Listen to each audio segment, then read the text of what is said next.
Olá, meu nome é Josinete Mara, sou diretora dos Sindicatos Comerciários. Seja bem-vindo, seja bem-vindas ao nosso podcast.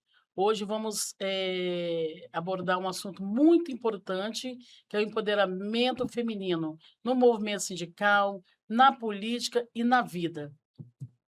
Olá, meu nome é Marcela, sou diretora do Síndico Comerciária, e hoje nós viemos falar um pouquinho sobre o empoderamento feminino, que o lugar de mulher é onde ela quiser.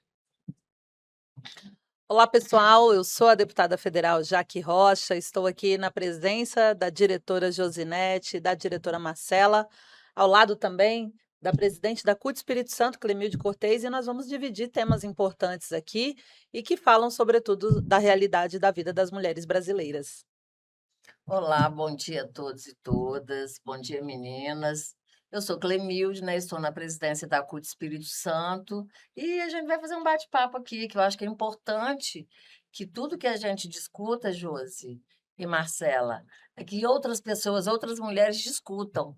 Você é secretária da Mulher do Síndico Comerciário, a Marcela te acompanha e a Jaque, para a gente, é um exemplo de mulher, né? Que quebrou alguns tabus e a gente está aqui para discutir um pouquinho sobre isso. Muito obrigada pelo convite. Obrigada a vocês. Então, hoje vamos falar sobre um assunto que é essencial para a construção de uma sociedade mais justa, o empoderamento das mulheres, tanto na vida, no trabalho e no movimento sindical. Eu tenho uma pergunta aqui para a nossa deputada federal Jaque Rocha, e eu gostaria de saber, Jaque, qual o principal desafio estrutural para o empoderamento feminino no Brasil?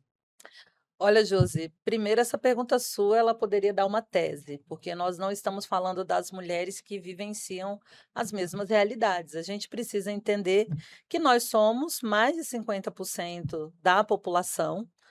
Hoje o Brasil tem em torno de 212 milhões de pessoas e nós somos 106 milhões de brasileiras, que está dentro de todo o território, lutando por direito, lutando por visibilidade, lutando por empoderamento. E até essa própria palavra, quando a gente fala do empoderamento, ela traz para a gente, muitas vezes, um peso muito grande, porque, de certa forma, o poder sempre foi contra as mulheres, né? Então, quando a gente fala das mulheres terem as oportunidades, e por que que eu digo isso? Porque hoje, como legisladora, como deputada federal, eh, nós já fizemos aqui outras apresentações, por exemplo, como uma mulher negra, filha de uma empregada doméstica, de um caminhoneiro, chegar nesse espaço da política, aonde nós ainda não temos sequer 30% de mulheres que compõem o parlamento, ou a gente não tem sequer um número grande de prefeitas, de vereadoras, como é o caso nosso aqui do Espírito Santo, um pouco mais de 180 vereadoras para uma 800 homens, né, legislando. Então, quando a gente fala sobre o grande desafio do Brasil, sobre o empoderamento feminino, ele é primeiro compreender que nós somos sujeitas de mulheres. Nós estamos falando que as mulheres já foram proibidas de votar, as mulheres eram proibidas a se divorciarem, as mulheres eram proibidas de ter a terra no nome delas, as mulheres já foram proibidas muitas vezes de trabalhar fora. E hoje, nesse universo do movimento sindical e da luta da mulher trabalhadora, principalmente, nós estamos assim reafirmando o nosso papel como mulheres e sujeitos de direito. Então, para mim, que sempre participei dos ciclos de debate que o Sindicomerciários faz, isso lá na minha militância, como jovem Exatamente, trabalhadora, né, Josi? é A verdade. gente passava em diversos lugares, Clemilde e Marcela, as subsedes, fazendo rodas de conversa, porque a mulher comerciária, e aí nós estamos falando de um espaço muito importante, que às vezes não é uma categoria que você junta para fazer uma assembleia com 5.000 trabalhadores, 10.000 trabalhadores na base, mas o comércio sempre foi a porta de entrada entre aquilo que a gente transformou em moeda, dinheiro, e dinheiro é poder, e a outra parte que é mercadoria. Infelizmente, as mulheres negras, elas eram mercadorias, não só elas, como seus filhos e filhas. Então, quando a gente fala de uma atuação que é para legitimar a luta das mulheres brasileiras para a emancipação, no momento em que a gente está vendo a alta do feminicídio, no momento em que o Estado do Espírito Santo, minha presidenta da CUT, Clemilde, nós temos aqui no Espírito Santo a maior taxa de desigualdade salarial do Brasil, mais de 29%. Isso significa que mulheres e homens, no exercício da mesma função, a mulher recebe menos apenas pelo fato de ser mulher. E eu trouxe até aqui, que eu acho que é uma das leis mais importantes que nós fizemos, que foi a Lei da Igualdade Salarial e Remuneratória, porque a política ela é ferramenta de transformação. Então, eu acredito que ocupar espaço na diretoria do sindicato, na presidência da central, no parlamento, no movimento social, numa coordenação de escola, na comunidade, líder comunitária, ou seja, todas as mulheres plurais, elas precisam ser fortalecidas nesses espaços. É verdade, a gente não está aqui para ter privilégios, né, mas garantir nossos espaços. Jaque, eu tenho uma pergunta, como você veio do comércio, negra, como que você pode estar passando isso hoje para as mulheres na sociedade, o empoderamento para ela estar buscando e chegando, porque hoje você sabe que a maioria são mulheres, entendeu? Periféricas e buscam em se empoderar. Então, eu queria saber como que você passaria isso para as mulheres, como que você falava hoje para elas, para não desistir, buscar, como que você passaria para elas hoje na sociedade? Primeiro que eu diria que ser uma mulher comerciária, e eu posso dizer de campo, né, durante muito tempo, mais de 9 anos, trabalhei no comércio, no balcão, na venda, no atendimento, no setor de serviço, porque a área que eu trabalhava também era eletrônica, também era parte de prestação de serviço. Foi ali que eu aprendi que a gente tinha que lutar por creche, mesmo que uma outra mulher não fosse mãe.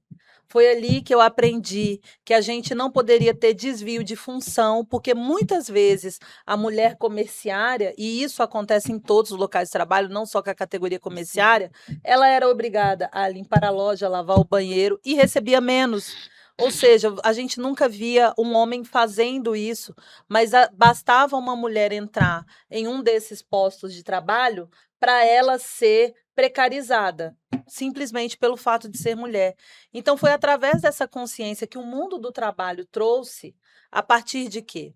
A partir de legislações, a partir da visibilidade, que muitas vezes a gente não conseguia, por exemplo, quando a gente fala hoje da distribuição dos absorventes na escola, ou até mesmo você garantir, como aprovamos em lei no Congresso, a licença menstrual de 2 dias. Porque a nossa realidade enquanto mulheres ela é diferente. E aí, infelizmente, o Brasil ele passou por um processo muito complexo que foi ter pessoas no poder que falavam assim: olha, não contratem mulheres porque as mulheres engravidam, não contrata mulheres porque as mulheres vão ter cólica e aí elas não vão render no trabalho para vocês.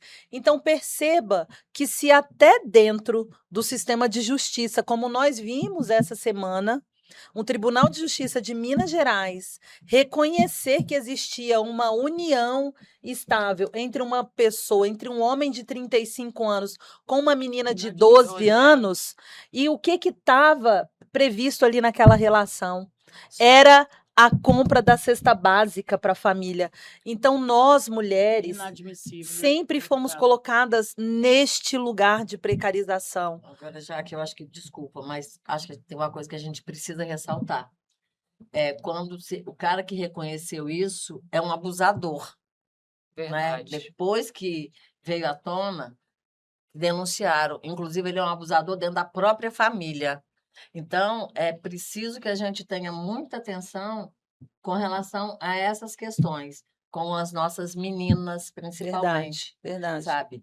Quem somos nós para julgar a família? Porque a família aceitou por conta de uma necessidade.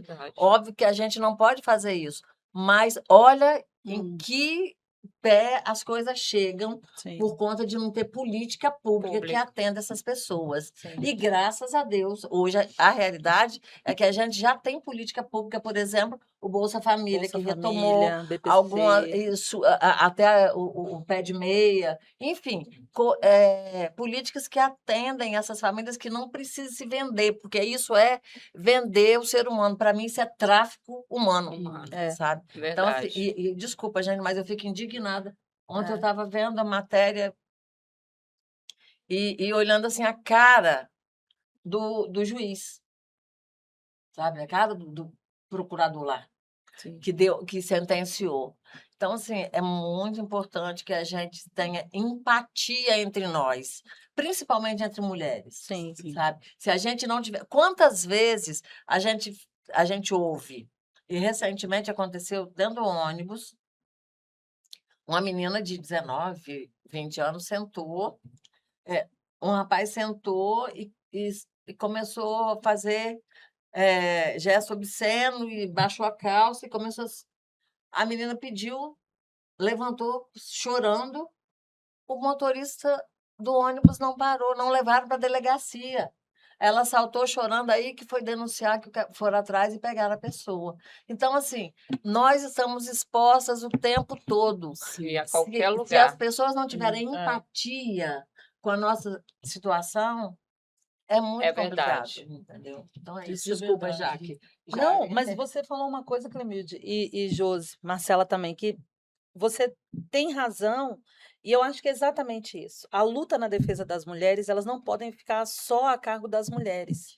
Por isso que denunciar é tão importante, né? A gente passou por um período, como eu disse, das pessoas em alto escalão de poder, e não vamos muito longe, não. O caso da Araceli Crespo, aqui no Do Espírito Espírito Santo, Santo.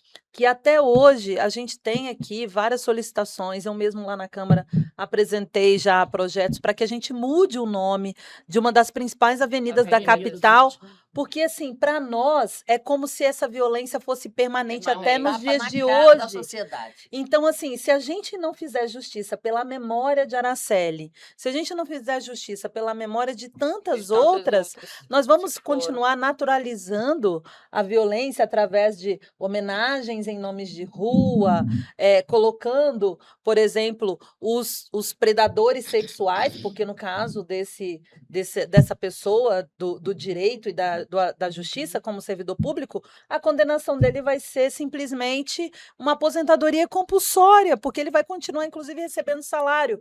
Então, Vitalício, né? o pacto sobre esse rompimento dos direitos das mulheres e proteção de quem viola, ele é muito grave. Porque, assim, o que a gente passou? O que você passou, Clemilde, para chegar hoje à presidência da CUT? O que você passou, Josi, para você hoje ser dirigente, respeitada, e você ainda continuar lutando? O que você passou e passa, Marcela? Verdade. Então, assim, nós precisamos cuidar dessas mulheres que estão no espaço de poder e as pessoas que estão nos assistindo entender que ser dirigente sindical não discute, principalmente as mulheres, não discute só a convenção coletiva, né? Recentemente, na Glória, a gente teve o assassinato de uma comerciária, de uma Sim. pessoa que chegou lá e ela estava simplesmente no local de trabalho dela, E foi ela interrompido por uma e ela facada. foi ali fazer o atendimento dela, né? Além de toda a violação e toda a exposição. Então, assim, é mais uma vida. No outro dia, todo o comércio estava Estava funcionando, funcionando. né? Tudo funciona. Então, nós não podemos deixar que a Naturalizar. vida, né, ela possa valer menos, né? No caso, que o lucro dessas empresas. A vida vale muito mais que o lucro de todas essas empresas. Deixa eu falar uma coisa, José. A deputada me fez lembrar uma coisa aqui que eu acho que eu nunca falei, mas os meus primeiros trabalhos foi no comércio. Eu trabalhei na sapataria Magnata, trabalhei na sapataria Amazonas, muitos anos atrás. Trabalhei em floricultura, Ó, que legal. em uma loja de vestido de noiva. Vendia, né? Confecção. E engraçado, você está falando de tudo isso, nesse tempo que eu trabalhei, na minha juventude, se tivesse legislação, pode ter certeza que você não ia me conhecer, porque eu estava rica. Porque o que eu passei de assédio, principalmente no serviço com uma instituição pública, foi um negócio de maluco, de ter arma na cara e pedir conta. Tive que pedir conta por conta disso. Então, assim, eu estou falando do que eu passei. Você imagina quantas Quantas meninas meninas passaram, né? passaram e não tiveram a mesma condição. Não que eu tivesse, na época, condição de sair. Quer dizer, eu me privei de um serviço que era bom na época por conta de uma situação dessa. Porque a gente não tem, tipo assim, mulher, infelizmente, ainda hoje, a gente é visto como se fosse propriedade. Sim. E eu falava lá na abertura do congresso do Sindipetro, que foi na sexta e continuou no sábado, que a gente precisa de uma coisa. Nós precisamos que os homens nos ajudem. Ah, é cultural. Cultura se quebra, É isso. sabe? Cultura se quebra. A gente precisa ter coragem de quebrar essa cultura do machismo, do sexismo, de dizer que a minha vida importa menos do que a vida de um homem. Por exemplo, se você partir, por exemplo, para a questão da escala 6x1, que mulher trabalha 6x1? Você sabe? Nós todas trabalhamos, eu diria que a gente trabalha o Trabalha 7x1. 7x1. Mas na realidade Não, do a mundo gente do trabalha trabalho, 7x0, gente. é A gente não trabalha 7x1. A 7 gente por trabalha 0. 7x0. Verdade, Por verdade. quê? Porque você sai do seu E trabalho, o trabalho não que remunerado, é né? remunerado, aí você tem obrigação lá, porque você recebe. Aí você vai para casa. Aí você vai fazer um trabalho que não é remunerado e que, pasmem, ninguém valoriza. Parece que ninguém enxerga o trabalho que é feito em casa. Quem Até você ter que quem você- pagar alguém Alguém. para Isso, poder fazer. isso. Porque quando você começa a falar, olha, eu não estou dando conta de fazer isso, Isso. preciso que uma pessoa faça, organize determinadas coisas para mim, aí você vai entender, inclusive, a importância que foi a PEC das domésticas. Exatamente. Quantas vezes você já ouviu? Sua esposa trabalha. Sua esposa trabalha? Não, ela é do lar. Hoje, Cremildes, hoje a maioria das mulheres elas passam assédio dentro do setor de trabalho. Muitas dessas mulheres ela tem medo ou de se comunicar que foi assediada. Você, como presidenta da CUT, o que você falaria hoje aqui para nós, para todas as mulheres, tá?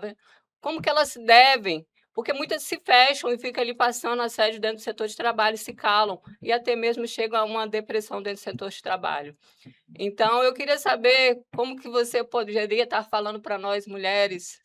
Muito importante essa pergunta, Marcela, porque a doença do século é a depressão. É. E quantas pessoas já chegaram, inclusive, a tirar a própria vida por conta dessa doença? Mas o assédio, se você esconde, primeiro a mulher tem vergonha. Fica com vergonha porque está sendo assediada como se ela fosse Como culpada. se a culpa fosse Então, dela, é né? preciso tirar isso da cabeça e do É. coração. Nós não somos culpadas por sermos assediadas. Nós precisamos buscar ajuda. E como é que a gente busca ajuda? Primeiro, dizer que o movimento sindical hoje, a Jaque falou muito bem, a gente não discute, não defende só a convenção coletiva e não defende só salário. A gente defende condição de vida. E nós brigamos pela vida das mulheres. E é preciso que as mulheres compreendam isso, que procurar uma secretaria da mulher, procurar uma amiga. Se você, eu não confio em ninguém, eu só confio nessa minha amiga. Então, desabafa com essa amiga, busca ajuda jurídica, gente. Busca ajuda jurídica. O sindicato tem lá o serviço jurídico, tem a Sim, Secretaria da Mulher, que com certeza tem Inclusive, atendimento, tem advogado, por favor, procurem, porque é a vida da gente que está em jogo. Inclusive, o Clemildes, o Síndico Comerciários, ele tem um espaço adequado para que aquela mulher que sofreu assédio moral ou assédio sexual no local de trabalho procure a Secretaria Especial da Mulher para atendimento específico. ali é feita a denúncia e depois a gente vai encaminhar para o jurídico resolver essa problemática. Aproveitando aqui... Só para finalizar aqui, a Secretaria Nacional da Mulher da CUT Nacional fez um protocolo contra o assédio. A gente vai sentar para discutir com as mulheres trabalhadoras esse protocolo, Muito bom. sabe? E levar para todos os nossos sindicatos. Porque, gente, tem coisa que parece que é óbvio, mas a gente precisa repetir. Todo assédio começa com a brincadeirinha, que vai crescendo, porque o assédio ele não é só sexual não, tá, gente? Ah, não, porque ele tá me cantando. Não. O assédio ele não é só sexual, ele é moral também. Físico. Ele é repetido. Então, fiquem atentas e denunciem, por favor, em nome da vida de vocês, em nome da vida das mulheres. E quem presenciar, a companheira que presenciar, tem que ajudar nessa denúncia, porque não pode deixar uma outra companheira passar por isso. Ninguém merece. Sim, merece. Isso mesmo. Deputada, uma pergunta aqui. O Congresso, como ele tem feito para avançar no combate da violência contra a mulher? Josi, olha, vou falar para você, porque para mim, além de ser uma causa de vida, né? Como eu já disse antes mesmo, de ser parlamentar, nos movimentos sociais onde eu atuei, sempre esteve presente. Então, ontem eu recebi da minha irmã uma foto minha na Pastoral da Criança. Eu acho que eu devia ter mais ou menos uns 16 anos. Eu olho aquela foto assim e me passa muitas recordações, né? O lugar onde eu fiquei por mais de 15 anos como voluntária, como líder. E naquele momento ainda não tinha sequer a Lei Maria da Penha. Então, a Lei Maria da Penha, ela faz esse ano, né? Ela faz esse ano 20 anos de existência. Inclusive, a gente vai estar em Brasília na próxima quarta com a Maria da Penha, uma mulher que sofreu violência, várias tentativas de feminicídio, e que sobreviveu e transformou isso em uma luta a partir do momento que a gente conseguiu transformar isso em lei. E a Lei Maria da Penha hoje é considerada pela Organização das Nações Unidas, pela ONU, a principal lei de combate à violência contra as mulheres existente no mundo. Então, o que eu quero dizer? É que para um país como o nosso, que tem uma herança de escravocrata, de exploração das mulheres, a gente precisa perceber que, ao mesmo tempo, as mulheres negras eram escravizadas, violadas, as mulheres não negras, elas eram tidas como um produto também, como um dote. Ou seja, para você casar com aquela mulher, que não era a mulher negra, explorada, pobre, mas para você casar com a mulher não negra, olha só, o homem levava o pedaço de terra, levava uma parte do dinheiro do pai dessa mulher. Então, a mulher também, nesse caso, por mais da aristocracia que ela fosse, ela também era uma mercadoria. Então, a luta por direito nos une. Hoje, lá no Congresso, eu coordeno a bancada feminina. Temos um grande desafio de avançar em legislações, como eu já falei aqui, aprovamos a Lei da Igualdade Salarial Remuneratória, aprovamos uma legislação que combate, viu, Clemilde, o assédio no local de trabalho, aprovamos as leis que permitem a contratação de 8% de mulheres que são vítimas de violência nos contratos de serviço público, isso também é permitido, e a gente precisa fazer com que as mulheres também alcancem espaços de poder.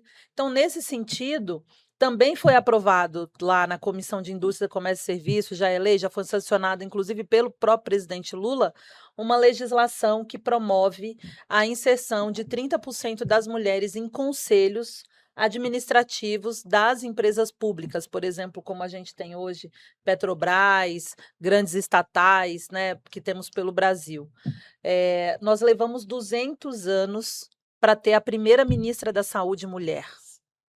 Imagina, nós levamos mais de 150 anos para ter a primeira mulher presidente do Banco do Brasil. E a ONU fala que nós vamos levar mais ou menos 130 anos para a gente chegar à igualdade, no ritmo que a gente está no mundo. Nós não estaremos aqui 130 anos. Quem de nós aqui vai viver 130 anos à frente, né? A gente teria que estar aí com quase 200 anos, Haja forró. basicamente. Haja forró, né? Mas o que eu quero dizer para quem está assistindo a gente, que assim, o momento é agora. E esse momento é agora, é da gente pressionar o Congresso para que a gente aprove leis que saiam em defesa dos direitos das mulheres. A gente tem uma realidade diferente, por exemplo, das mães atípicas no local do trabalho. E aí a gente tem uma luta muitas vezes para aprovar que ela não precisa de atestado para comprovar que ela pode sair para levar o filho dela no médico, porque nem todas as realidades são iguais. Então, essa legislação, Convenção, coletivo de essa trabalho. legislação, aprovamos lá a licença paternidade, porque a licença paternidade não é uma pauta dos homens, é uma pauta, no caso, de direito das mulheres, porque ela precisa do apoio, principalmente ajuda, né? no puerpério, né? A criança, ela tem que estar ali sobre a proteção dos seus genitores, aqueles que são responsáveis, obviamente, né? Assim como também eu falei aqui a licença menstrual de 2 dias, Agora, uma deputada, série de coisas, mas tem uma coisa, Clemilde, que Hum. inclusive a gente protocolou ontem, por 1º de março, Fresquinho. fresquinho, e que nós estamos conversando com o nosso presidente da República, estamos conversando com o presidente da Câmara, com o presidente do Senado. Não dá para a gente falar de política pública das mulheres sem orçamento. E as mulheres precisam saber aonde é a rede de apoio que ela atua. Por exemplo, uma mulher que trabalha no comércio, ela precisa saber qual é a unidade de saúde mais próxima dela, ela precisa saber onde é o CRAS, ela precisa saber onde é a delegacia mais próxima. A gente precisa saber da informação para as nossas companheiras, porque muitas vezes aí as pessoas falam assim, diz que o 180, a gente liga o 180, faz a denúncia e tal, vai falar, agora vamos formalizar isso. Mas muitas vezes elas não sabem aonde fica a delegacia, Local, né? ou elas não sabem onde fica, não sabem aonde ir para poder pedir o apoio. Nós aprovamos a lei do aluguel social para mulheres vítimas de violência, porque nem toda mulher tem e todo município tem casa-abrigo. Aí eu falo para você, quais são os municípios que estão implementando o aluguel social para as mulheres vítimas de violência? Mesmo com uma lei federal aprovada, sancionada, vigente, em regulamentação. Então, não há um cumprimento. Tem Então, que fiscalizar. Então, ontem nós fizemos o protocolo de uma lei para a gente tentar conseguir 5 bilhões de reais para criar uma rede nacional de enfrentamento à violência, mas assim, como rede de apoio às mulheres e principalmente a rede de feminicídio. Está mais do que comprovado que os municípios que zeraram o feminicídio é porque eles investiram em comunicação, campanha e equipamentos públicos de acolhimento para as mulheres. Existem municípios que já zerou, não significa que acabou a violência, porque eu acho que o dado mais chocante que a gente tem, Houve avanço. o dado mais chocante que a gente tem, por exemplo, da violência com meninas e meninos, crianças, adolescentes, e também com as mulheres, é que mais de 74% desses casos acontecem dentro de casa. Então, a rede de apoio, o entorno e o mundo do trabalho tem um desafio, tá? Porque nós estamos falando das mulheres que saem da delegacia com a medida protetiva na mão, mas ela não vai deixar de trabalhar. Então, o caminho que ela sai da casa dela até o ponto de ônibus, ou o caminho que ela faz da casa dela para pegar uma bicicleta, uma mulher, por exemplo, que mora no interior, que precisa sair de bicicleta para ir até o lugar que ela vai trabalhar ali, seja na roça, seja na escola ou em qualquer outra área, é o caminho que muitas vezes elas perdem a vida. Então, assim, nós não podemos deixar de passar a oportunidade neste momento agora, em que os números estão falando mais alto e gritam cada vez mais dentro de nós, porque é uma dor muito grande, é um cara que atropela a mulher, é um outro que viola uma freira de 82 anos e depois mata. Então, a gente está vendo coisas tão absurdas, mas a gente também tem que entender que está tendo mais denúncia. E se está tendo mais denúncia, é porque as mulheres brasileiras querem uma resposta melhoria, e né? nós precisamos estar juntas para fazer esse momento acontecer. Então, já que você falou aí da questão da legislação, e eu quero fazer um parêntese nessa fala sua, que para mim é fundamental. Quando a gente fala de fazer legislação de proteção às mulheres, a gente está falando de legisladores. Sim. Nós estamos falando de políticos eleitos e eleitas para fazer isso. E aí, eu não posso deixar de fazer essa fala aqui. Eu sei que talvez essa fala deveria, entre aspas, ser sua, mas não. É importante demais. Eu não me canso de dizer isso para os nossos trabalhadores e para as nossas trabalhadoras. Que a gente, esse ano de maneira especial, que é ano de eleição, esse é o ano que todo mundo vira santo, vai na sua porta, entendeu? O Te chama comércio de entra todo amigo, mundo. te oferece cafezinho, te oferece o mundo para ganhar o seu voto. Dizer para cada um e cada uma que o voto é a ferramenta mais importante que você tem para garantir que Exatamente. esses direitos, que essas políticas virem legislação. Porque se não tiver uma pessoa, um deputado ou uma deputada eleito lá dentro para fazer esse papel, a gente não tem essa legislação. Então, olha o tamanho da responsabilidade. Olha o poder que a gente tem na nossa mão. É sobre isso que a gente precisa dialogar com as nossas mulheres também. Porque a política, ela define a vida das pessoas. Ela define a vida das mulheres. Não adianta eu querer uma coisa, mas não tem legislação. Então, por que não tem legislação? Porque eu fui incompetente para votar. Porque eu fui lá e elegi um homem que defende o camarada lá que diz que tá normal, o contrata cara a de mulher. 35 anos casar com a menina de 12. Não, eles tinham uma relação amorosa. Por favor, né, gente? Vamos pensar direitinho, tá Muito bom? bem É sobre isso que eu pontuado. queria falar. Sua Obrigada. fala foi muito feliz a sua fala. Ainda a pergunta para a deputada, como a violência política de gênero impacta na democracia? Ela impacta diretamente, né? Porque nós vemos muitas pessoas, às vezes, desistindo de ocupar espaço político, e aí eu não estou falando só do Congresso Nacional, mas uma mulher deixa de assumir uma associação de morador, é uma mulher que sai do movimento sindical, é uma mulher que deixa de ser coordenadora de um espaço, muitas vezes, de um coletivo na igreja, no movimento social, enfim, em alguma área que ela atua por perseguição política. E eu acho que o símbolo maior do que nós tivemos, primeiro, o golpe contra a presidenta Dilma. O golpe contra a presidenta Dilma não foi porque ela era uma má gestora. Colocaram uma narrativa de que ela não podia governar o Brasil. E o que que fizeram? Fizeram uma campanha extremamente de desconstrução, desumanizaram a figura dela.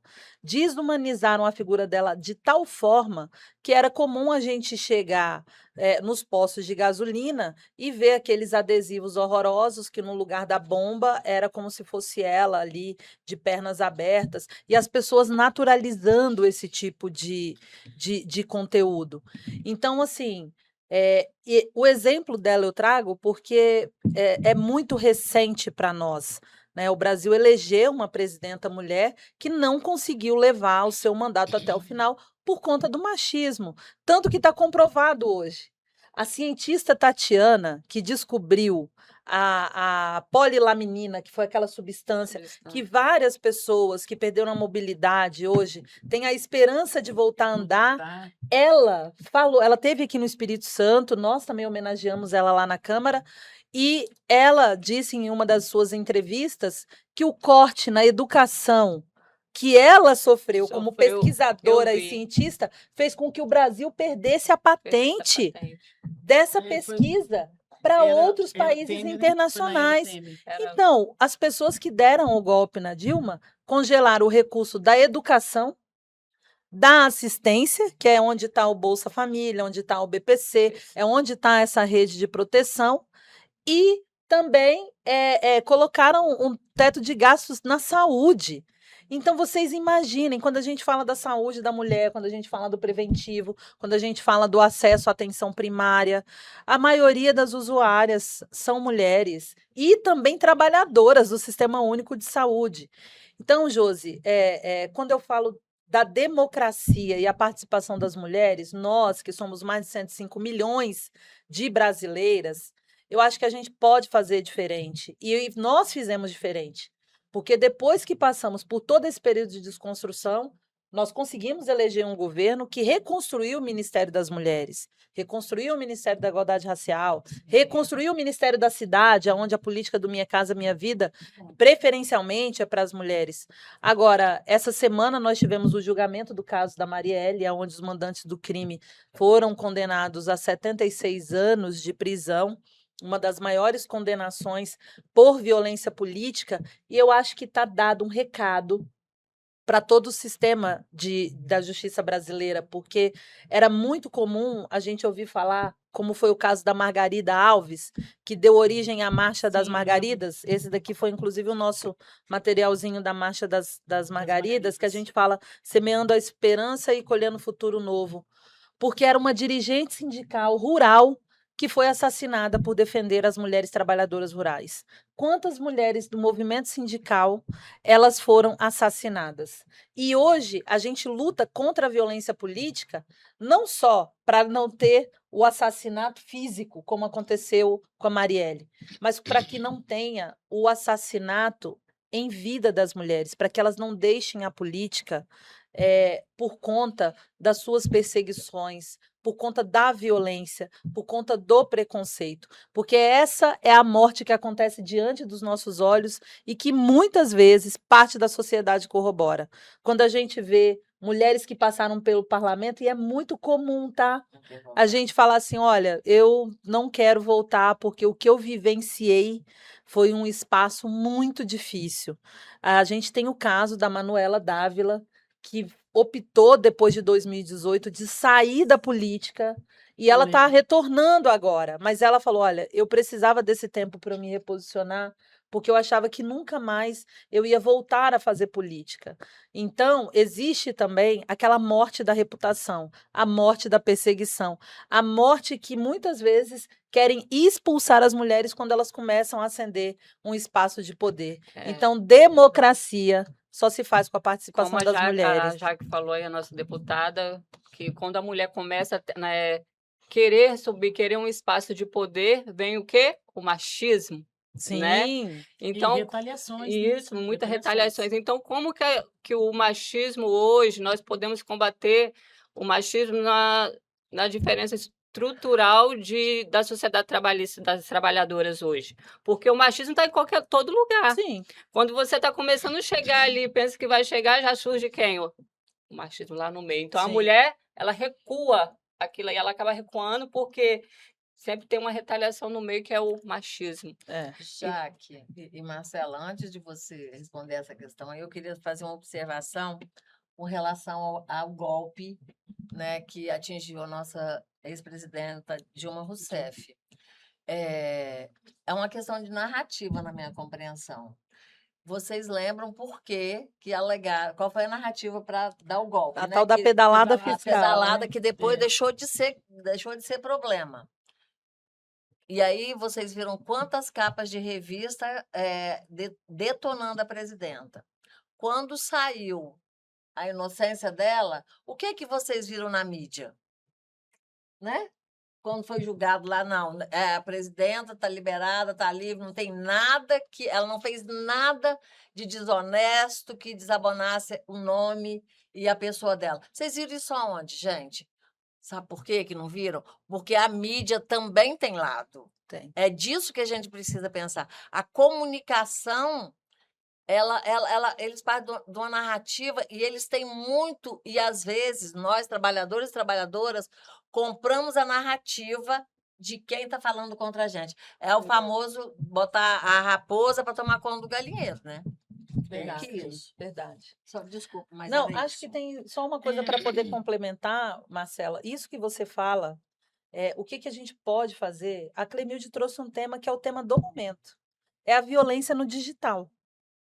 Existe uma lei antiga chamada que foi a lei da Carolina Dickmann, né? Que vazou várias imagens dela, Aham. viralizou e que com isso, né, Virou as lei imagens depois, virou né? lei, inclusive sobre essa questão da própria publicidade íntima, de você permitir uma foto, mas essa pessoa compartilha, né?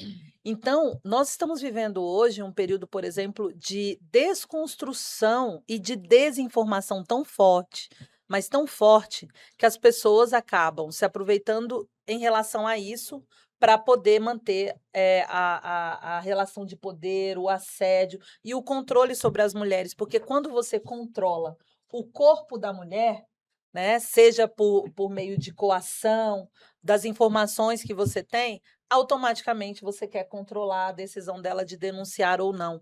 Então, primeiro eu diria que no mundo do trabalho, a gente precisa fortalecer os mecanismos de denúncia, como as ouvidorias, os espaços que vocês já têm. Então, assim, o Síndico Comerciários é vanguarda nisso, faz esse Sim. debate há mais de 15 anos, 20 anos, sempre teve as mulheres bastante protagonistas nas categorias. E também porque tem uma categoria que é majoritariamente mulher. Mas, ao mesmo tempo, o que nós estamos vendo é que, com essa era digital, o aprofundamento da violência, tanto que a ONU está lançando uma campanha de combate à violência no digital, porque se ela acontece no digital, ela acontece no real. A ameaça que uma mulher sofre recebendo uma mensagem no direct do Instagram ou um assédio no Instagram é porque ele já acontece no mundo físico e a gente não pode separar uma coisa da outra, porque se é crime eu Exatamente. fazer no mundo físico, Uhum. aquele que está no mundo virtual eu também preciso denunciar. Então as mulheres precisam tomar consciência desse processo, porque hoje o mundo mudou e tem outras formas de abordagens de assédio, e o meio virtual é um deles. Tanto que é muito difícil da gente falar para a mulher o que é uma misoginia.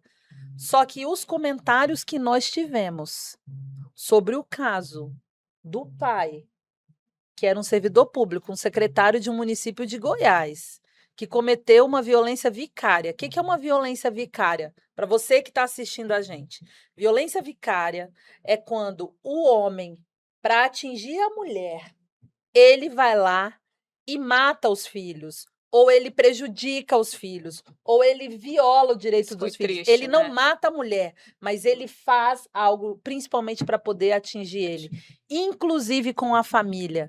Então, hoje vai estar sendo votado um projeto de lei que tipifica o crime de violência vicária, porque a gente precisa dar respostas em relação a isso. Mas o que acontecia antes?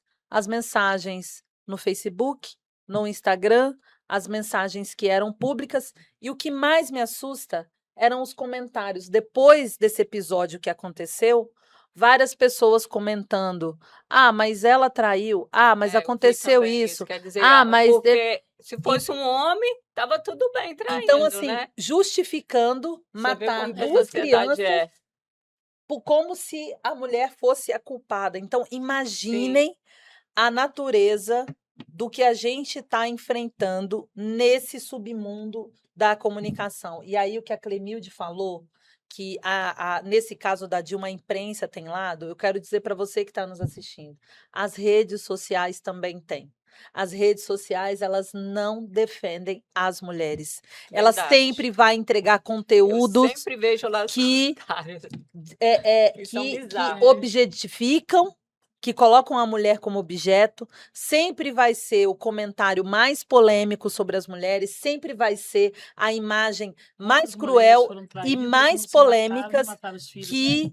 que irão ser divulgadas maciçamente. Eu acho que esse caso, inclusive, demonstra para a gente que a gente precisa ter um limite ético sobre a regulamentação das redes sociais. Eu acho que a gente não pode mais permitir que ela seja usada Usada. para desconstruir o direito, porque aquelas informações, eles precisam ser responsabilizados por manter aquele tipo de desinformação, por manter aquele tipo de comentário, por mais que venha das pessoas individualmente, mas nós estamos falando de plataformas que ganham dinheiro com desinformação sobre leis que a gente aprova de proteção à mulher. Aí eu tenho lá um comentário que fala assim: não, mas está justificado fazer isso por conta disso e disso e disso, porque olha bem o que aconteceu no contexto antes, ou seja, nós estamos vivendo uma guerra cultural, uma guerra de desinformação e que é preciso, para além dos nossos combates, combater a violência contra a mulher no âmbito digital também.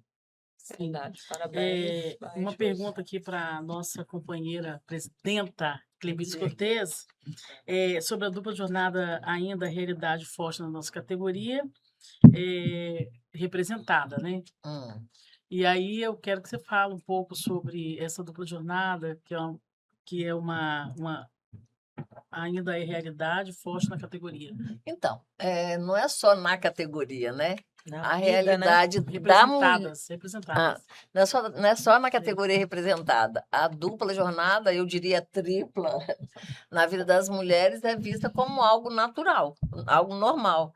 Quantas vezes a gente ouve bem assim, ai, olha só, eu vou ajudar, para ajudar minha esposa, eu lavo a pia, eu limpo a pia. Uai, para ajudar por quê? Ele não é o dono da casa, ele não está dentro de casa também, ele não é, sabe, não é uma família. Então, assim, Que as tarefas têm que ser compartilhadas, né? eu estou falando isso de casa. E aquelas funções, para além de comerciário, porque comerciário e comerciária é uma jornada de 8 horas. E tem função, se você for para a área da saúde, Jaque, 95% do pessoal que trabalha na enfermagem, na área da saúde, ele tem dupla jornada remunerada e ainda tem a jornada em casa, entendeu? E isso sobra principalmente para as mulheres e principalmente para as mães solos, né? Então, assim, óbvio que por isso que a gente fala tanto da redução da jornada de trabalho. Desde a fundação da Central Única dos Trabalhadores, a gente defende uma jornada de 40 horas, né? Uma redução da jornada sem redução de salário. O fim da escala 6x1 nada mais é do que A redução da jornada. a redução da jornada sem reduzir salário. E é fundamental que essa PEC seja aprovada, que esse projeto seja aprovado. Eu não sei quando é que vão pautar no Congresso, já Está pautado na CCJ, inclusive, assim, Clemilde, eu quero reconhecer aqui o seu trabalho, sindicomerciários, que tem lutado muito pelo fim da escala 6x1. Não tenho dúvida de que serão as mulheres as maiores beneficiárias, mas eu quero dizer que o que você traz é muito importante, porque também foi aprovada a Política Nacional de Cuidado.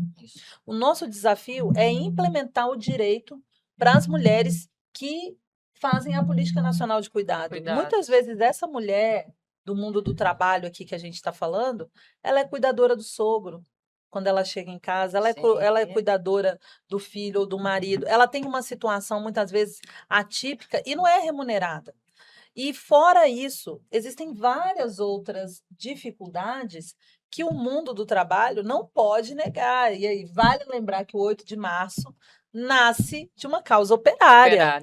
Nasce de uma causa das mulheres trabalhadoras. Né? Então, o que é muito importante. Então, assim, Jaque, quando a gente fala dessa dupla jornada, tripla jornada, a gente está falando dessas mulheres de comércio também, comércio inclusive, mas as mulheres trabalhadoras, de modo geral, elas têm essa tripla jornada, não são reconhecidas, como eu falei lá no início, né, que nós somos do lar, como se do lar fosse uma premiação. A sensação que dá é que tem uma dondoquinha em casa, andando para lá e para cá, toda arrumadinha, maquiada, e essa não é a nossa realidade, infelizmente. Por isso que a gente defende, e aí na conferência de mulheres a gente defende a criação de lavanderias comunitárias. Sim. Lavanderias comunitárias para a gente ter, para a mulher poder ir lá, restaurantes, colocar a sua roupa, restaurante. Até mesmo para poder fazer estudar, fazer a sua faculdade. Não, para viver, gente, tá? Por quê que a gente defende o fim da jornada da escala 6x1? Porque a vida não tem hora extra. A gente só faz para trabalhar. A gente não consegue. Tem um dado que as mulheres estão estudando mais. Eu tô rindo aqui que meu netinho tem 3 anos, né? Aí eu Ah. perguntei para ele assim, Caleb, sua mãe trabalha de quê? Trabalha de cuidar de mim. Que gracinha, gente. Pois é, porque o cuidado, gente, ficou pra gente, né? É. Cuidado é coisa de mulher, É. tipo isso. Não, cuidado é do ser humano. Todo mundo precisa ser Precisa cuidado. cuidar. Só que cabe sempre às mulheres cuidar do sogro, do pai, da mãe, às vezes o irmão mais velho que é deficiente, né, que é PCD, às vezes da É, sogra. Tem uma Enfim, coisa que eu acho que é importante, nós trouxemos aqui para o Espírito Santo recentemente uma carreta da saúde da mulher, a carreta do Agora Tem Especialista. Para não fazer só aquela ação do Outubro Rosa, mas ela é uma carreta que tem uma equipe do SUS, né, do AGSUS, com equipe médica, técnicos de enfermagem, técnicos de laboratório, de imagem também, aonde faz mamografia, ultrassom, colonoscopia, todos os tipos de exame. E é muito comum a gente ver muitas vezes, a grande maioria, são as mulheres trabalhadoras que sequer têm tempo para tirar um dia para fazer um check-up, para fazer os exames para manter a saúde em dia. Porque é tão corrido para ela, e isso que a Clemide falou é verdade, essa questão da gente diminuir a escala para devolver tempo para as pessoas, é tempo para se cuidar, é tempo para você poder estudar, é tempo para você poder se planejar, ficar com a família, mas também para a mulher tirar um tempo para ela. E ela fala assim: olha, eu cuido de tanta gente, eu também posso cuidar de mim. A gente precisa naturalizar que nós podemos e devemos E merecemos receber cuidado. E isso eu acho que é talvez a maior revolução que a gente possa fazer é aprovar o fim da escala 6x1, devolver tempo para essa mulher para que ela possa fazer no ócio criativo dela o que ela quiser. O que ela, inclusive, cuidar dela sozinha. Por isso, é o que a sozinha. gente ouve quando a gente vai fazer trabalho de de base. base. As mulheradas ficam tão felizes com esse fim, né, da escala 6x1, que elas falam, "Oh, agora eu vou me cuidar." É É isso. o que a senhora acabou de falar. É isso. Tem alguma pergunta mais, Marcela, para nossa companheira Clemildes, nossa presidenta da Central Única dos Trabalhadores? Não, eu ia fazer a pergunta que você já fez. Qual é o papel do movimento sindical? Esse daí eu já fez, enfrentando a violência contra a mulher. Isso aí eu acho que a gente falou. já Nós falamos. Vamos dar uma pausa, né, Vamos. nesse bloco aqui. A participação feminina fortalece a democracia. Centrais sindicais têm adotado política de paridade de gênero. O que significa ocupar espaço de decisão sendo mulher no Congresso? Bom, primeiro, ocupar espaço de decisão, eu vou passar um panorama rapidamente do que é as mulheres hoje. Nós somos 91 parlamentares de 513. Hoje vai ser lançada uma exposição dos 200 anos da Câmara. Se nós juntarmos os 200 anos da Câmara, nós vamos ter um pouco mais de 13.400 parlamentares ao longo desses anos e 499 mulheres. Essa é a representação que nós tivemos ao longo da história. Então, todas as que vieram antes de nós estiveram lá tratando justamente sobre os direitos das mulheres e emancipação. Hoje nós temos uma mulher na mesa diretora. De 30 comissões, nós temos 8 mulheres presidindo as comissões, e tem a estrutura da Secretaria das Mulheres, que é composta pela coordenação geral, onde sou a coordenadora, tem uma procuradoria e um observatório. E a gente se divide para poder dar conta dessas tarefas, né? De maneira suprapartidária, dialogando. Então, vai todos os partidos, né? Eu estou falando do PL ao PSOL, do PT ao União Brasil, Republicanos, MDB, todos os partidos participam dessa estrutura da secretaria. Agora, tem um dado que é o mais impressionante. 91 mulheres são responsáveis por 44% da produção legislativa de toda a Câmara. Então, isso significa que o trabalho de elaborar projetos de leis, relatorias, presença nas comissões, as missões, nós ficamos lá ocupando o espaço, também. de certa forma sobrecarregada, mas é porque a gente sabe que a nossa oportunidade não é a mesma. Mesmo estando no mesmo trabalho, mesmo tendo a mesma quantidade de assessoria, mesmo estando. Então, vocês imaginam, 91 parlamentares são responsáveis hoje pela produção de 44% legislativa da Câmara. Só que quando a gente olha as matérias votadas, as nossas matérias, elas são inclusive, a gente está com muito projeto de pauta remanescente do Agosto Lilás, do Outubro Rosa, dos 21 dias de combate à violência contra a mulher. Então, esse ano, para nós, é o ano em que a gente quer aumentar a bancada feminina, né? A Clemilde já tinha falado aqui do voto das mulheres, de mulher votar em mulher. Isso não é só uma questão de discurso, mas quando a gente fala de aumentar a participação, é porque nós, inclusive, o Partido dos Trabalhadores, até a Gleisi, à época à frente da presidência do PT, colocou um projeto de lei que estabelecia uma PEC para destinar 50% das cadeiras do Congresso Nacional para a presença feminina, porque é uma discrepância. Todos os partidos têm que colocar no mínimo 30% de mulheres para disputar as eleições.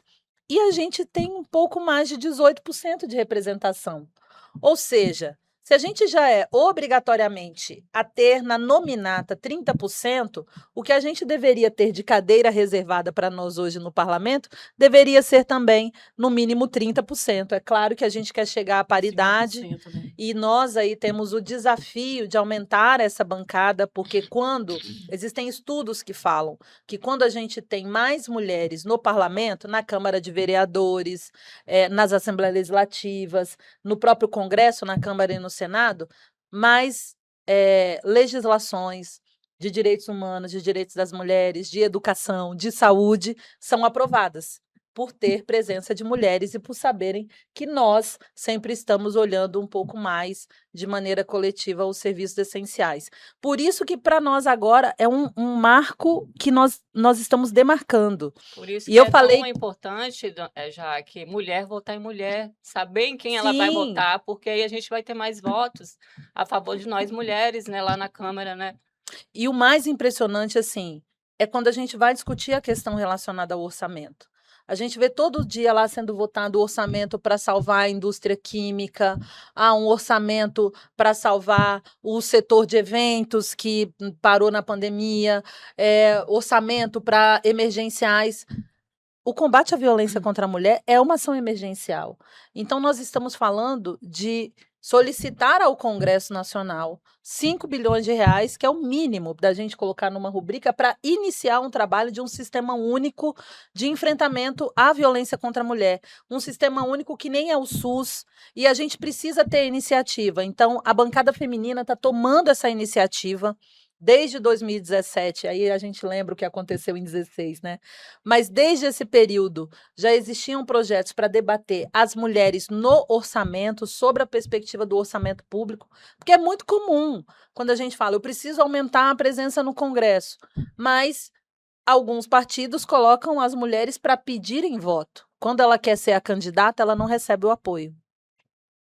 Alguns partidos colocam as mulheres para serem candidatas, mas quando ela fica na primeira suplência, segunda suplência, eles não abrem o caminho para ela poder assumir aquele espaço.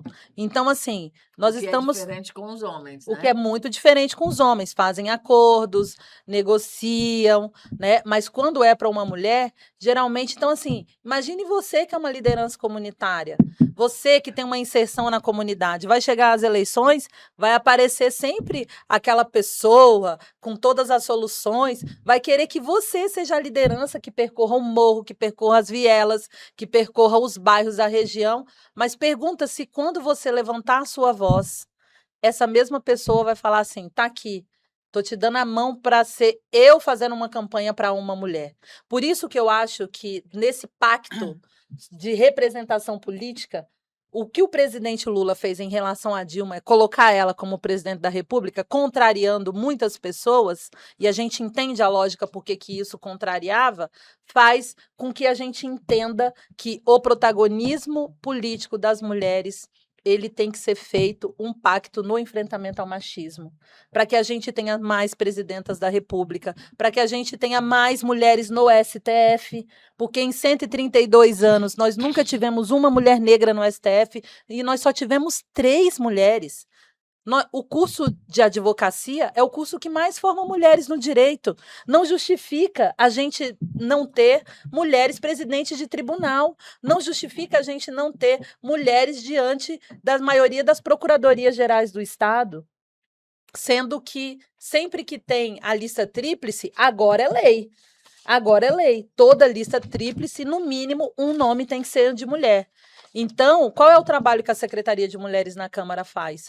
Quando você tem lá os 3 nomes, nós sempre fazemos um documento redigindo a vaga preferencialmente para as mulheres que são candidatas a esses tribunais regionais, os tribunais superiores, por entender que é uma missão coletiva lutarmos também para que outras mulheres alcancem espaços de poder. Então, na política, a gente luta pela paridade, luta pelas cotas, luta por essa representatividade e a gente não pode recuar, o momento é agora. É isso aí. Bem, Nós vemos que hoje, no Congresso, praticamente nem chega a quase 30%, né, deputado? 18%. Né? O que a gente 18%. quer é 30%, daqui a pouco a gente quer os 50%, para que nós possamos fazer a equiparação. E aí não consegue. Por quê? Porque os homens ainda ocupam o lugar que as mulheres deveriam ocupar e elas estão lá para o segundo plano, né? Sim, e vale ressaltar, Josi, que foi a primeira vez que nós tivemos, inclusive, alteração de mudança em curso de mandatos que foram destituídos por fraude em cotas de gênero. Então, existe um processo acontecendo, né? Agora, quando a gente fala de comprovar essa fraude na cota de gênero, fica também sempre a cargo das mulheres terem que provar que elas foram utilizadas como manobra do sistema político, assim como sempre recai sobre as mulheres ter que justificar como ela sofreu a violência. Então, nós precisamos fazer com que o próprio sistema de justiça, e eu acho que é uma questão que o movimento sindical pode se unir às mulheres que são legisladoras hoje, que estão lutando por esse espaço, porque ainda nós temos julgamentos, seja em decisões de negociação coletiva, sejam em decisões políticas como fraude em cotas de gênero, em decisões de processos que envolvem vara da família, os julgamentos eles não são feitos a partir da perspectiva de gênero. É por isso que esse caso do Tribunal de Justiça de Minas Gerais ele é tão chocante para nós, porque para nós é óbvio que ali existia uma violência, mas para a cabeça de uma parte do Poder Judiciário, cabia aos outros elementos provarem o contrário. Então, assim, o CNJ tem feito uma ação de notificar os tribunais sobre fazer julgamento sob a perspectiva de gênero, ou seja, o que o juiz tem que fazer, o que o promotor, o que o corpo de advogados precisam fazer. Eles, nas decisões deles, eles precisam ter o recorte, geralmente de gênero e raça, e terão que aceitar isso como justificativa, mesmo que subjetivo. Mas nem todo tribunal ainda aceita, então a gente tem uma luta grande pela frente. Já que só uma observação, você trouxe um dado uma vez, acho que foi o sistema ele é tão machista que acho que foi você que colocou aqui somente em 2011 que foi ter banheiro feminino, é 2015, isso? 2015, no Senado. que foi ter banheiro feminino no Senado, porque aquele espaço é para os homens, entendeu? Então, assim, só para a gente ter ideia, eles sequer imaginavam que mulher poderiam chegar lá, quer dizer, esse ser inferior, que é assim que a gente é visto. A gente é visto como ser de segunda linha, vamos dizer assim. Né? E, na verdade, nós somos sujeitas de direito. E precisamos ser respeitados como tal. Empoderadas ainda. Isso aí. Exatamente. Tanto é que a gente está falando de mulheres. Hoje, nós temos vários sindicatos que têm presidentas mulheres. Verdade. Eu tenho muito orgulho de ser presidenta da Central Única dos Trabalhadores, porque foram mulheres que me trouxeram para cá. Foram mulheres que me fizeram chegar onde eu estou. Então, e eu penso que, como a deputada Jaque, ela hoje é deputada federal, a única deputada federal do Espírito Santo que muito nos orgulha, e uma mulher negra Negra. e jovem, né? Jovem. É. Primeira, né? A Primeira primeira da mulher história. negra, entendeu? E como se no Espírito Santo não tivesse mulher negra, né? E aí a gente vê a população de São Mateus, né? Sim, Então, e eu acho que essa questão da representatividade que vocês trazem, para nós, ela é um fato muito importante. A gente olha para a história da CUT, a gente vai lembrar das que vieram antes de nós. Vamos falar dos comerciários, a gente vai se lembrar das que vieram antes de nós. Então, quando a gente chega nesse espaço, se a gente não abrir para dar condições a outras As outras mulheres, mulheres. e eu quero dizer para vocês que na coordenação da bancada feminina, nós temos todos os partidos juntos. Nós temos todos os partidos juntos, inclusive aqueles que são antagônicos, porque a gente consegue convergir mais de 80% da pauta feminina. Porque quando a gente senta para conversar, as deputadas, a gente fala assim, ó, aqui nós vamos defender a mulher brasileira. E o que a mulher brasileira está querendo nesse momento? Ó, a mulher brasileira está querendo a rede de proteção. A mulher brasileira está querendo mamografia aos 40 anos. A mulher brasileira quer uma lei que vai tipificar a violência obstétrica para ela não sofrer na hora, porque até na hora de ter o filho, ela não tem o direito, por exemplo, muitas vezes, de escolher qual é o tipo de procedimento. Ela é submetida a uma episostomia sem ter a necessidade de fazer.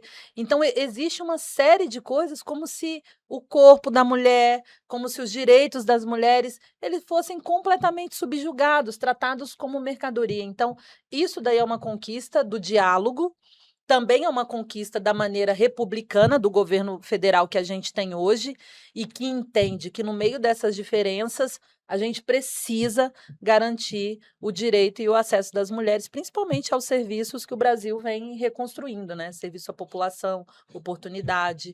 Está aí o curso de medicina em São Mateus, está aí o curso de medicina em Alegre, a abertura de novos institutos federais. E aí a gente fala assim, quando o MEC cria o programa Mulheres 1000, que é colocar as mulheres na inserção da inteligência artificial, da tecnologia, é porque o mundo do trabalho vai mudando e você precisa formar pessoas para esse lugar. Então, a gente precisa trazer isso como uma estratégia de Brasil, ou seja, quem não aposta nas mulheres como estratégia de município, de estado e até mesmo de nação, acaba perdendo uma grande oportunidade de ter um desenvolvimento real. Então, como eu estava falando, a questão de estar na direção dos sindicatos, a CUT Nacional ela aprovou a paridade, né? Então, assim, nas direções das CUTs estaduais, a gente tem 50% de homens, 50% de mulheres, tá? A nossa... Isso é na direção, né? Na direção, tanto executiva como plena. Por exemplo, na direção nós temos 36 pessoas. Então, são 18 na executiva, então são 9 homens, 9 mulheres na executiva, e são 9 homens e 9 mulheres na plena. Na plena. Então, ao todo dá 18, cada direção dessa. O nosso desafio é a gente conseguir que todos os sindicatos façam a mesma coisa, né? E aí a gente vai... Isso é um processo, gente, que você não consegue fazer por decreto, vamos dizer assim. É um processo de debate, de convencimento político, né? Por isso que Dever é de tão casa, do nosso importante dever a de casa. formação, gente. E eu não estou falando só de homens, não, tá, gente? Porque, infelizmente, deputada, às vezes tem mulheres que elas não se deixam envolver pelo debate, como se isso não tivesse a ver com a vida dela. Mas é porque, quanto menos se investe em educação, mais se dá para manipular. Então, essas mulheres se acostumaram. Tipo assim, se conformaram. Não, se acostumaram, não. Se conformaram. E é isso que a gente precisa fazer despertar. Acabar com esse conformismo, Josi, Marcela. E a deputada é uma ferramenta maravilhosa para isso, quando você fala, né? Que você empodera as pessoas quando você fala. Você empodera as mulheres, e isso é muito bom. E eu acho que é um pouco isso, assim, como o sindicato ele representa essas mulheres de forma plural. Você tem uma loja de celular que tem uma comerciária, você tem um supermercado que tem uma comerciária, e você tem uma loja que vende um carro importado de 1 milhão e ela se considera ali também comerciária, significa que todas nós somos colocadas de maneira igualmente de sujeitas de direito, né? Então, não interessa o fato do local onde você Sim. está, nada disso te coloca imune sobre aquilo que você vai passar, seja o assédio, muitas vezes a violência. Então, quando a gente cria leis que elas visam esse direito, defender o direito das mulheres, por mais que aquelas mulheres muitas vezes não acreditam na tese que a gente defende, mas em algum momento ela vai poder utilizar Com certeza. daquilo que a gente aprovou, e muitas dessas que negam Mas que é existe verdade. o feminismo, muitas dessas que negam que, olha, eu por si só me basto e tal, elas estão hoje protegidas porque a gente tem uma legislação que ampara a todas, sem distinção de raça, de cor, de etnia, E a do luta. lugar que veio. Então, isso que é o mais importante. Para nós, o que interessa é construir o direito das mulheres, para que todas nós E além possamos ter disso, acesso. deputada, uma deputada que está lá representando essas mulheres, fazendo políticas voltadas para as mulheres, né? Aproveitar o ensejo, a Clemilde, ela fala sobre a paridade, né, de 30% passou para 50%. 50%. Eu tenho uma pergunta para a deputada. Qual a estratégia que amplia a participação das mulheres na direção sindicais? Olha, a Clemilde falou aqui sobre o movimento sindical, Sim. né?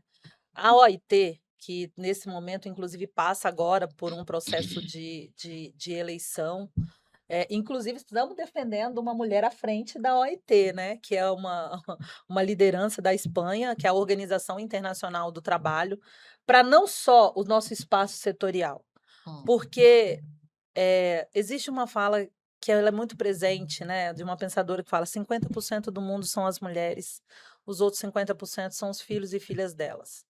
Não existe organização sindical, não existe partido político, não existe sistema, seja ele de nação, federação, de país, que não possa considerar a presença das mulheres. Então, o Brasil é uma referência para essas convenções internacionais. E muitas vezes eu ouço falar assim, Clemilde, olha, deputada, mas você vai lá para a ONU, como vai ter agora a CSW, para a gente apresentar uma legislação que é sobre participação social dos estados de organização interamericanas. Ah, mas você vai lá, mas o que isso pode impactar aqui o Brasil? Falo, isso impacta diretamente a organização do trabalho. E o mundo do trabalho hoje, que eu costumo dizer que a gente não tem que, o movimento sindical não tem que discutir mercado de trabalho, porque mercado nós sempre fomos tratadas como mercadoria, seja no dote, seja na escravização. Mas o fato é que se a gente não tiver a consciência de que as organizações hoje do mundo do trabalho precisam colocar as mulheres em espaços protagonistas, e aí eu não estou falando só de criar a Secretaria da Mulher, eu estou falando da mulher presidente, eu estou falando da mulher na tesouraria, eu estou falando da mulher como diretora jurídica, eu estou falando da mulher em diversos tipos de espaço, até porque o movimento sindical, na minha avaliação hoje, construiu a maior liderança do Ocidente que temos hoje, que é o presidente Lula. Queiram ou não, né? Nós temos aí uma liderança criada, vindo desse movimento, e que hoje um homem está levantando a bandeira do feminicídio zero. Feminicídio zero.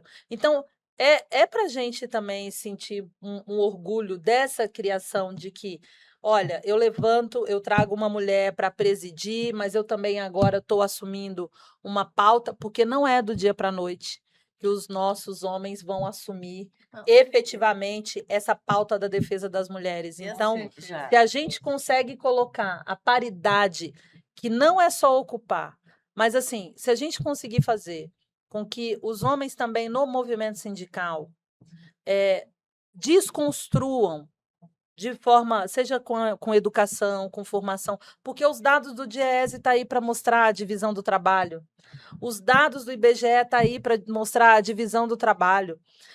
A precarização, o que a uberização, o que os trabalhos de plataforma estão fazendo. A maioria hoje das casas brasileiras, 74%, são chefiadas por mães solos.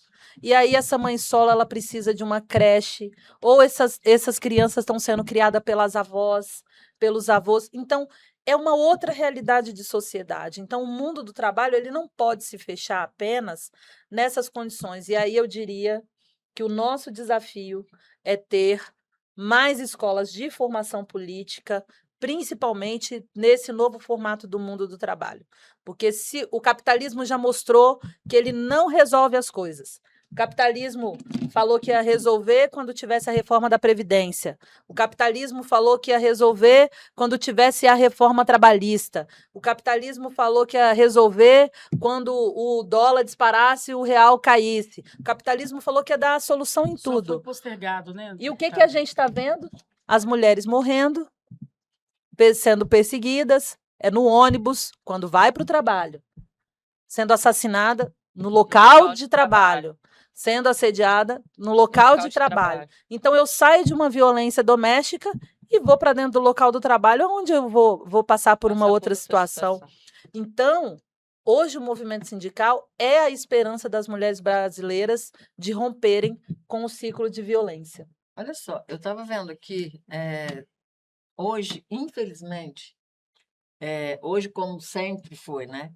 Tem resistência a mulheres em direção, mas é uma resistência que todo mundo tem do movimento sindical?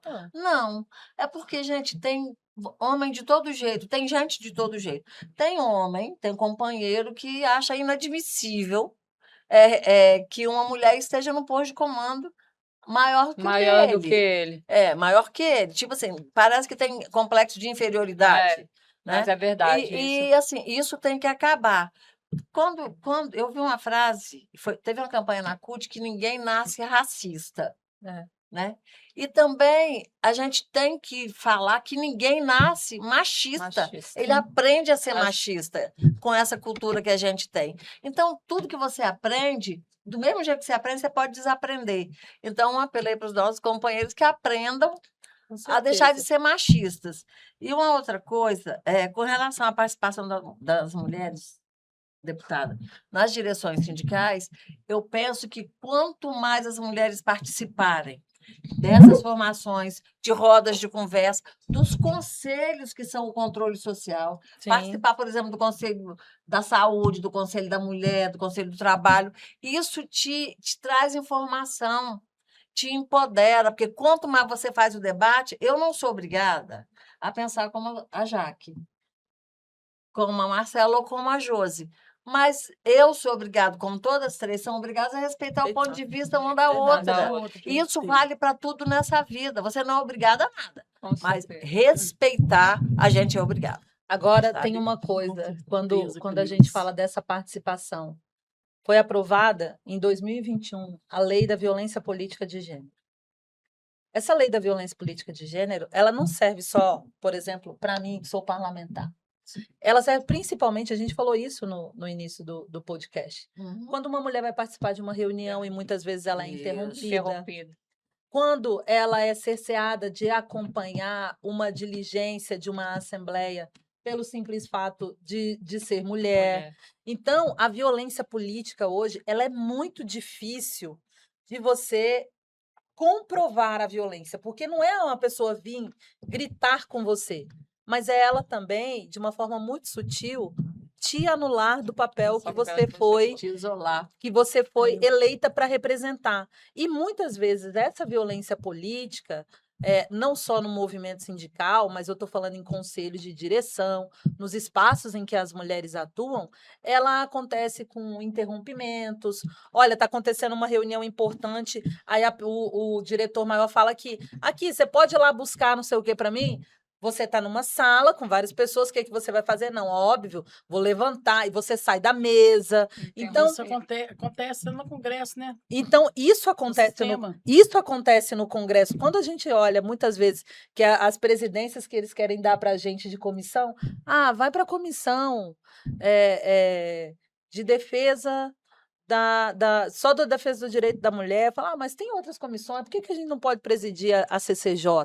Por que que a gente não pode sonhar um dia de presidir a Câmara? Nós nunca, em 200 anos, uma mulher nunca presidiu a Câmara. Nunca presidiu. É, Então, nós estamos machismo falando estrutural. Jaque, de algo muito importante. sem contar assim. aquela coisa assim. Gente, vamos fazer uma coisa, aí você dá uma ideia. Vamos fazer assim. Aí, não. O homem responde, não, isso não vai dar certo, não. No momento seguinte, Propõe a mesma ele ideia. propõe a mesma mesma ideia. coisa que você acabou de propor. Aí é Ele tira a ouvido. ideia de você para Gente, botar a ideia para ele, que não foi ele olha, que... isso é um negócio muito complicado. É. Mas, enfim, machismo para variar, né? É. Que a gente precisa combater sempre. Isso aí. O deputada, sobre a questão da igualdade salarial, você tem um recadinho aí? Tem um nessa recadinho. questão? Vou deixar aqui com vocês, tá? Também A vocês cartilha, podem né? acessar a nossa cartilha da igualdade Da salarial, da Lei de Igualdade Salarial entre homens e mulheres. É uma lei muito importante. Gente, se a gente tivesse igualdade salarial no mundo, e o Brasil está sendo um vanguardista aqui na América Latina por ter aprovado essa lei, nós estamos falando de ter a inclusão de mais de 25% das mulheres, e isso reforça a economia, isso reforça principalmente o fato da gente ter as condições de ter uma lei hoje que vai colocar os relatórios de transparência e que toda convenção coletiva pode já reafirmar, porque uma lei federal ela está acima até mesmo de uma convenção, e a gente quer reforçar os mecanismos, né, que hoje nós temos no Ministério do Trabalho, que permite com que esses relatórios de transparência para empresas acima de 100 trabalhadores, né? Então, para nós é muito importante que essa lei seja cumprida. Infelizmente, eu disse aqui, né, o Estado do Espírito Santo ainda é um dos maiores que nesse âmbito da indústria e do comércio e do serviço é o que mais descumpre a lei. Nós temos aí quase 29%, só pelo fato da mulher ser mulher, né? Ela tem aí essa diferenciação salarial. Então, a igualdade salarial é o mínimo que a gente tem que implementar para garantir o direito das mulheres. Obrigada, deputada. Eu só queria, para me despedir, falar uma coisa que eu falei para vocês aqui, que quando a gente está em posto de comando, quando a gente assume um sindicato, uma central, que a gente deve isso a outras mulheres, que eu sou muito grata. E eu quero aproveitar essa oportunidade para falar de uma mulher, em 2 segundos, uma mulher chamada Iraci Cortes Pereira, que foi minha mãe, e que sempre acreditou em mim, tinha um orgulho imenso de mim pela defesa que a gente sempre fez dos trabalhadores e das trabalhadoras. Então, eu tenho certeza que onde quer que ela esteja, ela está vibrando por eu continuar nessa luta e estar do lado certo da história. Tenho certeza disso. Sempre. Obrigada. Obrigada a vocês. Eu vou deixar um recadinho para as mulheres trabalhadoras no comércio. Quando as mulheres avançam, toda a sociedade avança junto, tá? Quero agradecer a nossa deputada federal, Jaque Rocha. Volte Estamos sempre. juntas. A casa Mostra o nosso é sua. vademecum. Olha aqui, gente, ó. A deputada criou aí nessas edições, né? Mais uma Isso. edição, o Vademecum Trabalhista, atualizadíssima, né? 2026. Esse é meu, né, deputada? Esse é seu de presente, Muito obrigada, Josi, para muito todas as obrigada. mulheres. E eu quero já, que antes de você terminar, eu quero aproveitar para fazer um convite. Ótimo, Clemente. Sexta-feira, dia 6, às 14 horas, nós teremos uma ação pela cidadania aqui na Praça Getúlio Vargas, aqui em frente, onde a gente vai ter atividade cultural e fala política, e vamos celebrar e fazer denúncia, né? Fazer manifestação contra o dia 8 de março, que é o Dia Internacional da Mulher. Então, estão todos e todas convidados e convidadas. Eu ia pedir um tempo para você fazer a fala de novo, que você falou fazer uma manifestação contra.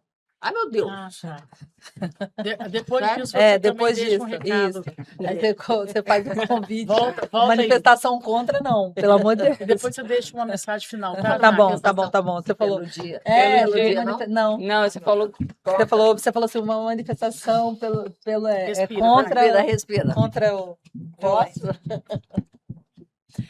Quero aproveitar a oportunidade para convidar todos e todas para estar presente dia 6, a partir de 14 horas, na Praça Getúlio Vargas, onde nós estaremos fazendo a manifestação pelo Dia Internacional da Mulher.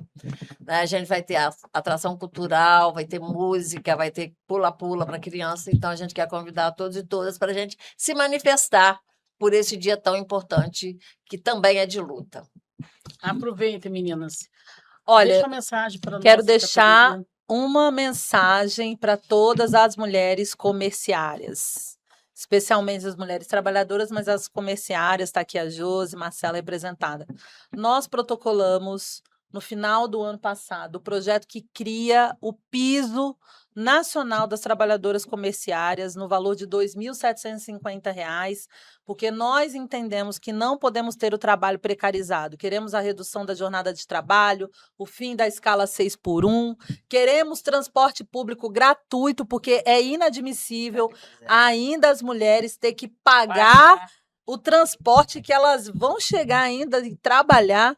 Nós estamos falando de avançar na conquista de direito e não dá para fechar isso sem apresentar também o projeto 6508 de 2025, que é o projeto que cria o Piso Nacional dos Comerciários e Comerciárias. Nós tivemos a Lei da Valorização do setor de comércio, mas principalmente do comerciário e da comerciária em 2013, ou seja, 13 anos depois, precisou, já que está ali eleita, junto com uma bancada unida, para poder apresentar esse projeto, e nós queremos o seu apoio para poder avançar, porque estamos aí também na luta para aprovação do piso do gari, como foi o piso da enfermagem, como foram de tantas outras categorias, e neste momento de mudança do mundo do trabalho, eu tenho certeza que o piso nacional do trabalhador e da trabalhadora comerciária é uma justiça que a gente faz, não só do ponto de vista econômico, mas também desses trabalhadores e trabalhadoras que ficam expostos a todos os tipos de ações, sujeitas a todos os tipos de ações, e corroborando também sobre o trabalho econômico hoje do nosso país, até porque quase que 65% do PIB vem do setor comércio e serviço. Queria fechar também parabenizando os sindicomerciários, porque teve uma conquista muito grande, que foi fechar o comércio aos domingos, e isso, assim, ao invés de ter aquele discurso que muita gente acha que fechar o comércio é uma questão negativa para o trabalhador e para a trabalhadora comerciária, é muito positivo, porque a gente está falando do convívio com a família, está falando do tempo livre, está falando do descanso, e assim, a gente que acompanha a história de vocês há décadas vencendo essa luta, então a essa direção, em nome de vocês duas, em nome também do presidente Rodrigo Rocha, que eu quero parabenizar por essa grande conquista que foi o fechamento aos domingos, né, uma conquista muito grande para todos os trabalhadores e trabalhadoras do comércio, principalmente os do supermercado. É isso aí, Jaque. Muito obrigada. Hein? Quero agradecer a todas nós, mulheres empoderadas, inclusive a Jaque Rocha. Feminicídio zero. Que eu te sigo lá, o seu trabalho, os seus projetos. Você está de parabéns, tá?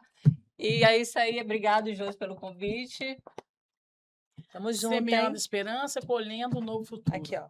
Obrigada a vocês e parabéns a todas as mulheres comerciárias. Vamos juntas. Vamos juntos.